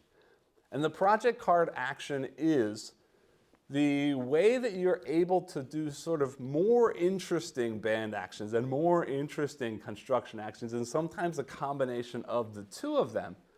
But there's another sort of interesting reason that this action exists. And that's because you're not just sliding sliders to take actions. Anytime one of the 3 tracks hits the top, you're basically triggering the end of a round. There's no real set rounds. The timer of the game is based on these action tracks. So every time an action track hits the top, you're moving to the next sort of stage on the main slider at the top of the board. And when that main slider hits the top, the game instantly ends. There's no finish the round. There's no everybody gets the same number of turns. The game instantly ends. So by choosing actions, you're basically choosing the speed at which the game plays. So if I'm constantly doing band, the game's going to rush towards the end. But if I do a little band here and I do a little construction here and I do a little bit of card play here, slowly the game is going to progress. And the ability to sort of control how quickly the game is moving or how slowly the game is moving, rushing things when you're ahead, slowing things down when you're worried that the opponents are rushing ahead, is a really, really interesting one to have. So then to have these project cards that not only give me a unique sort of combination of the 2 main actions of construction and recruiting bands, but also gives me a third way to take an action that's not driving the tracks of either the band action or the construction action, and then has a little bit more control over the speed of things, is really, really, really cool to see. I should also talk about the top track on the board, the amenities I mentioned a little bit. I should come back to the bands for a minute, because when you recruit bands and place them out onto your stage, you're also increasing the hype track, how hyped up your concert festival is based on the bands you're bringing in. And the hype track is very often going to give you sometimes money, but more often than not, ticket price and attendance. So the ticket price of your band is going up and the the ticket price of your festival is going up and the attendance level of your festival is going up. And that's another track that's going to be moving up, will be connected to scoring and will be connected to income, which I'll talk about in just a minute. But another track that's going up, and on all three of those tracks means amenities, attendance, and ticket prices. As they go up, you might also trigger bonus actions that allow you to place out bands for free, that allow you to place out constructions for free, that allow you to increase the volume or the value of a specific genre without having to hire a band to do so. There's a lot of ability here to sort of connect together and link together these flowing bonuses. I trigger this, which gets me this, which moves this track, which triggers this, which gets me this, which triggers this, and so on. And to figure out the way to connect all of these things and the order of the way to connect all of these things, and using project cards sometimes to get multiple things to happen at once that trigger even more multiple things to happen, really does feel good when you get this sort of cascade of bonuses that happens. So there's a whole lot going on under the scenes or behind the scenes of these somewhat straightforward actions that then is also driving this sort of timer of the game. But again, all of this stuff is sort of focused on, I need money to pay for things. So where does the money come from? I only talked about the secondary action of the construction because that's a real action. The secondary action of the bands simply refills the bands and gets you $10. Or 10 money, whatever the money is in this game, because $10 clearly isn't buying you festival stuff. But anyway, you get money and refresh the bands. And I should mention this, the construction tiles and the bands don't ever fill on their own unless you get down to only 3 tiles in that location. Otherwise, the only way to get more stuff to come out onto the board is to trigger some kind of refresh action. And one of the ways to do that for the bands is to take the secondary action, getting 10 money and refreshing.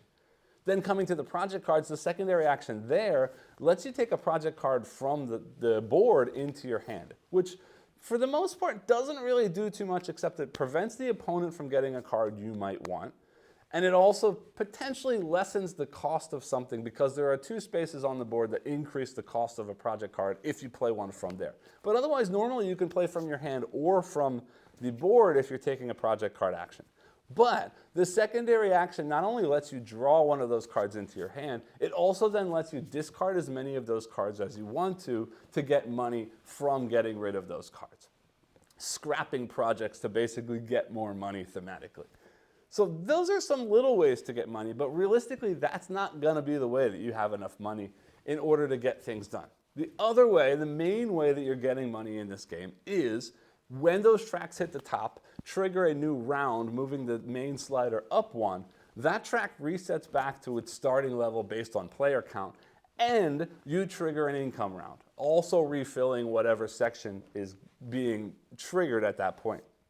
And income is interesting because thematically it ties into the action that's triggering the income action as well. So if we're looking at construction, construction is going to be focused on the sort of stuff that you've placed out on your festival. So that's going to be triggering based on the little money bags that you've placed out onto your board. And those little money bags, again, represent things like food vendors and drink vendors that are actually making money at your festival.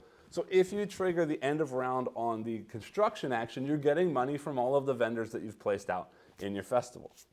Likewise, in the band side of things, if you trigger the income from the band's track, you're then making money based on the attendance of your festival and the ticket prices, which makes sense. If ticket prices and attendance go up, then you're going to be making more money. And the two of them combined, the number of people and the number of the amount of ticket price will determine how much money you're making.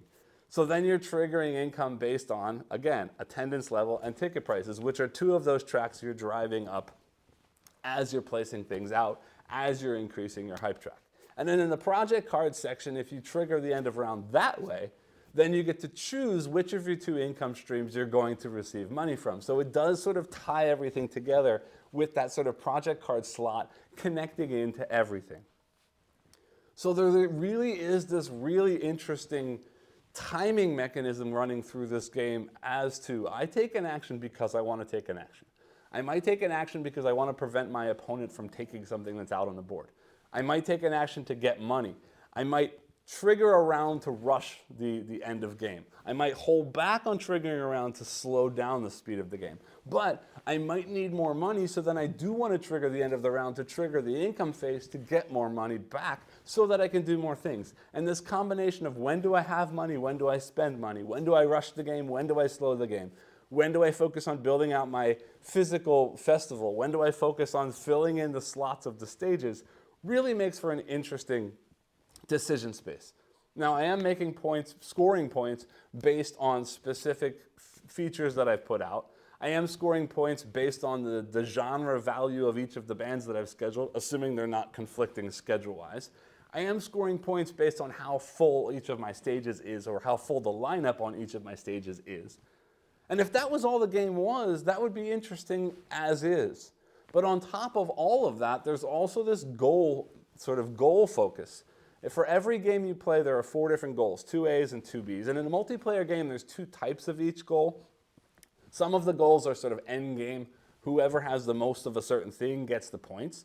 And some of the goals are sort of instant as soon as you meet a certain threshold. For example, having 4 of 2 genres of bands, having 9 bands, having 4 stages with 2 bands on each, having a certain amenities level, having a certain attendance level, having 1 of each type of feature in your festival, having a certain number of features of 3 specific types in your festival, and so on.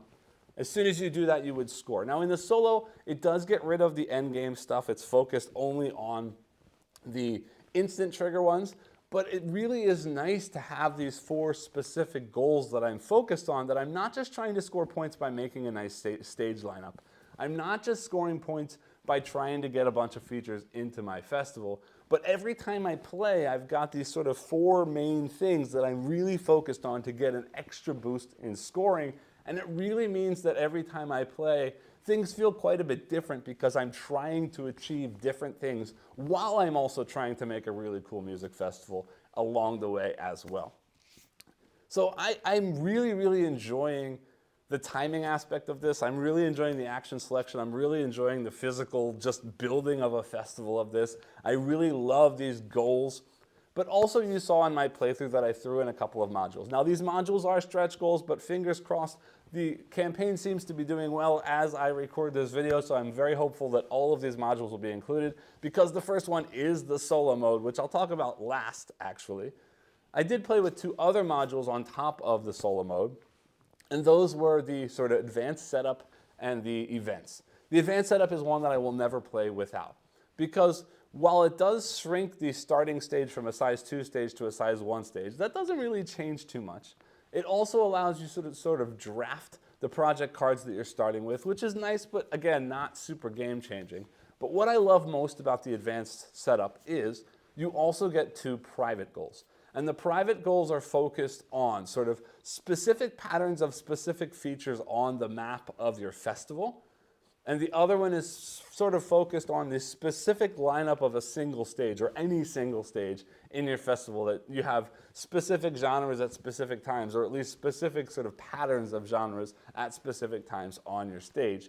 And to have even more goals that I'm focused on, again, for me, as somebody who's not the kind of player who likes to just randomly try things when I'm playing, it really helps me to have a bunch of different goals that I can focus on to really help me sort of try different things, to focus on different things, to tweak things in different ways every time I play this game, and to keep things feeling variable and keep things feeling fresh every time I play the game. So I love this advanced variant for all that it gives. It doesn't really change the game, it just gives me more focus, it gives me a little bit more control over what I'm doing in the game, and I'm enjoying it quite a bit. The other module I threw in this time is the events module. And this one I'm a little yes and no about. Nothing super negative, but it does add more randomness to the game, but it also adds a level of control. And let me explain what that means. In the events module, on each of the 3 action tracks, you put out a little token at the sort of 3rd from the top slot on each of the tracks. And when the track hits the events thing, you're basically triggering an event phase. And for the event phase, whoever triggered the event phase first is going to look at the 3 sliders of the events board, and the lowest slider is going to move up. If there's more than 1 low slider, you choose which one to move up. But in any case, that moves up, and all of your opponents get whatever that is.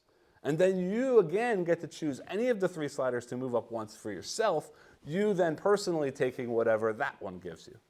Now, in the solo mode, things tweak a little bit because the AI doesn't have a brain to do those kinds of things, and I'll talk about that in just a second. But what this means is the stuff on the bonus actions on the event board are quite stronger than the bonus actions that are on the regular board. The bonus actions on most of the sliders are just things like get a little bit of money, maybe take a project card to hand. The ones on the event board are often getting bans, increasing volume, decreasing volume, extra hype. There's lots of stuff that is pushing more of the sort of scoring-driven stuff as you play through the game. And I really do appreciate the way that that works because it allows me to sort of trigger these event phases, because again, this ties into the timing mechanism of the game because it happens when certain tracks hit that event thing. So if I'm driving the same track all the time, the event happens less than if I'm pushing all 3 of them to events. And again, when I trigger the event, it gives me more control over some of the little tweaks in the game that will help me build those cascading sort of chained bonuses and make bigger and bigger turns happen. But at the same time, every time an event phase is triggered, I'm turning over or I'm sliding over an event card. And that event card is going to make something random happen in the game. It might make some actions cheaper. It may make some actions work slightly differently. It might actually charge you money based on the number of something that you have. Sometimes there are negative events. And they all twist up the game in unique ways. Now, again, this is random. However, I say it's random, but you always turn over the next event card on an event phase, so you always know what the next event is going to be. So there is some level of mitigation. There is some level of planning ahead to take care of what's coming. But it's still randomness. So if you don't like that randomness in a sort of very Euro game, you may not like this module. But for me, it is random, but I get to see a little bit what's coming. Again, those tracks give me a little bit more control over what I can do on my turn. And then also the randomness just makes the game feel different. It twists things. It plays with the rules a little bit. It makes the game feel not the same every time I'm playing, which is a big deal for me, and I really appreciate that in a game like this. So for me, the events module is definitely worth throwing in, but it's not necessarily something I'm going to use every time I play the game. Then finally focused on the solo mode. This is an automated solo mode that basically works simply by turning over a card and doing whatever it says on that card for the AI player. And basically, for the most part, the AI is taking normal actions. When you turn over a card, it tells you which of the 3 action sliders to slide up, and then how to perform that action. Now, the AI is never gaining money or spending money, but they will be gaining constructions onto their board, they will be gaining bans onto their board, and they will be taking cards, not triggering the cards for any effect, but taking those cards and basically scoring those cards at the end of the game just like you would. And it is a very, very simple and easy to understand sort of system. When you turn over the card, it not only tells you what action to do, but it also tells you a priority of which kinds of things the AI is going to focus on. And then also, if there are multiple things that match that condition, it also gives you sort of a priority, a positional priority to follow to find the tile to sort of draft for the AI. So for the most part, it does feel like you're playing against an opponent, which is great. I do really enjoy the AI in this game because it does feel like I'm competing. Now, again, not quite like the multiplayer game, because differently from the multiplayer game, the opponents are never getting anything. So in the multiplayer game, every time you slide up a track, if you choose the secondary action, everybody else also gets something. But in the solo mode, you don't ever get anything from the AI, and the AI never gets anything from you. So you do lose that aspect of the game, which might be a problem, but I've never played multiplayer, so I don't really miss it in the game. But otherwise, the AI is sort of competing with you to take things that you might want. The AI is also competing with you, not based on what it takes, but based on sliding up the main track, competing with you on public goals. So it's sort of a race to get to a score, a goal, before the AI takes it, so that you can get more points than the AI does. And there is a little bit of push and pull and the ability to sort of block the AI from getting things, because if I draft, for example, a high scoring construction, then the AI is not going to take it, and the AI is not getting anything from constructions aside from points. So I might need to pay attention to, hey, there's a really high scoring tile, I need to take that before they get it. Likewise with the bands, the different levels of hype track, a sort of advancement with the bigger bands advancing the hype track further. I might want to focus on those so that the AI isn't getting sort of more powerful hype track turns. But for the most part, again, there is a competition, there is a push-pull with the AI, and it does feel sort of satisfactory or fulfilling to play this game against this AI opponent. Now, there are some small things that might be a problem. First off, the AI, again, is never collecting or spending money. So sometimes there are some really powerful cards or some really valuable bands that you may have to spend a ton of money on. Likewise with the constructions, there may be certain features that are very expensive and cost a lot of money, and you need to make sure that you've somehow generated that money so that you can then pay for things. Meanwhile, the AI is just going to draft it the same way as it would any other tile or card, meaning it doesn't need to pay extra for the more valuable things.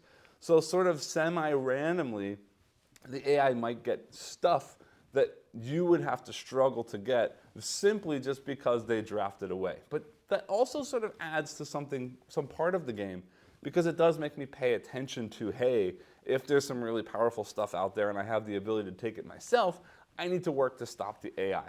So there's that. There's also the end game scoring, because the AI is not smart, obviously. It's following a randomized deck of cards. And it will score bands the same way you do. It will score constructions the same way you do. But things like money and things like stages and things like if you're playing the advanced mode, the advanced personal scoring goals, all of those things it doesn't compete on because it doesn't interact with those features of the game. So at the end of the game, the AI is simply getting a flat score for those things. And that might also be a little bit frustrating. For example, in the highest difficulty level, the AI will always score 10 points for personal goals. Whereas I need to complete both of my personal goals to score that same 10 points. So it might feel a little bit not so fair that I got to work really hard to score 10 points and the AI is automatically scoring 10 points. But again, that's a difficulty slider, and if that bothers you, you can play with a lower difficulty.